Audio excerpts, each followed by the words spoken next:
आपको बता दें कि हरियाणा चुनाव बहुत दिलचस्प होता जा रहा है। हरियाणा में किंग मेकर बनने की रेस में ये बड़ी पार्टियां हैं। देखिए, दुष्यंत, मायावती, चंद्रशेखर, अब है गोपाल कांड और आम आदमी पार्टी में ऐसा आखिर कौन होगी किंग मेकर की भूमिका में।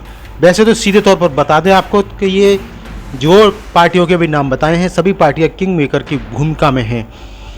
हरियाणा चुनाव में बीजेपी और कांग्रेस के बीच ही अब तक सीधी लड़ाई होती आई है। दोनों पार्टियां मुख्य तौर पर ओबीसी, अन्य पिछड़ा वर्ग और जाट वोट बैंक को साधने के लिए जोर लगा रही हैं। वहीं अनुसूचित जाति भी इस बार चुनावों में निर्णायक फैक्टर हो सकती है।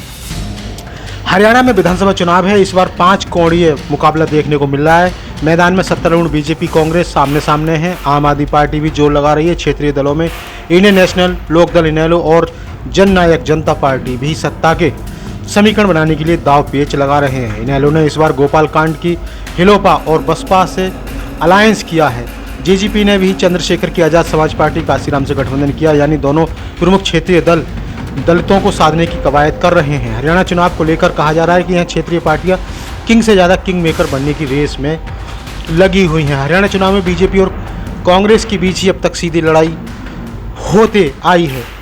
दोनों पार्टियां मुख्य तौर पर ओबीसी, जाट वोट बैंक को साधने में लगी हुई हैं। आपको बता दें कि आम आदमी पार्टी ने खुलकर कह दिया है कि वो किंग मेकर बनने जा रही है। उससे समर्थन के बिना नई सरकार नहीं बनेगी। आपने पहली बार सभी 90 सीटों पर उम्मीदवार उतारे हैं। 2019 के चुनाव में आपने 46 सीटों पर उम्मीदवार उतारे थे और हार का सामना करना पड़ा था। हाल ही में लोकसभा चुनाव में आप इंडिया ब्लॉक का हिस्सा थी और कांग्रेस के समर्थन से कुरुक्षेत्र सीट पर सुशील गुप्ता को उम्मीदवार बनाया था। हालांकि वो बीजेपी के नवीन जिंदल से चुनाव हार गए थे। अब विधानसभा चुनाव में आप अकेले मैदान में हैं। कांग्रेस से सीट शेयरिंग पर बात नहीं बन सकी। जेल से रिहा होकर आया आप संयोजक अरविंद केजरीवाल हरियाणा का छोरा बताकर खुद को जनता से कनेक्ट करने की कोशिश कर रहे हैं। पूरी खबर क्या है आपको बता देते हैं। अब हम आते हैं सीधे दुष्यंत चौटाला और चंद्रशेखर पर। 2019 के विधानसभा चुनाव में बीजेपी और जेजेपी अलग अलग चुनाव लड़े थे। जेजेपी ने डेब्यू में चमत्कार कर दिया। जाट वोट बैंक के दम पर 10 सीटों पर जीत हासिल की थी।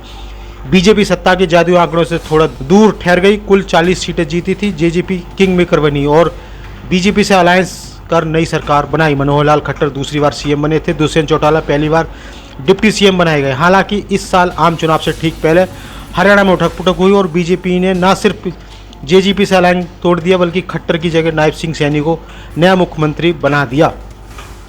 वहीं आपको बता देते हैं इस चुनाव में जेजेपी अपने नए गठबंधन 17 सीटों पर चुनाव लड़ रही है और 20 सीटें आज़ाद समाज पार्टी के लिए छोड़ी हैं। जेजेपी के लिए यह अस्तित्व की लड़ाई है और हरियाणा की राजनीति में खुद को पावर सेंटर के रूप में साबित करने की चुनौती है। और बता दें आपको, इस साल की शुरुआत में बीजेपी के साथ गठबंधन टूटने के बाद जेजेपी को कई झटके लगे हैं। 10 में से 4 विधायक पार्टी छोड़ चुके हैं और 3 से पार्टी से दूरी बना ली है।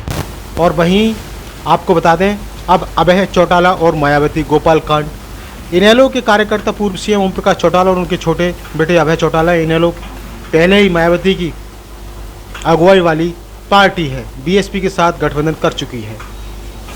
इनेलो के कार्यकर्ता पूर्व सीएम ओम प्रकाश चौटाला और उनके छोटे बेटे अभय चौटाला हैं। इनेलो पहले ही मायावती की अगुवाई वाली बीएसपी के साथ गठबंधन कर चुकी है। गठबंधन के नेताओं ने अभय चौटाला दुष्यंत के चाचा को सीएम फेस घोषित किया है।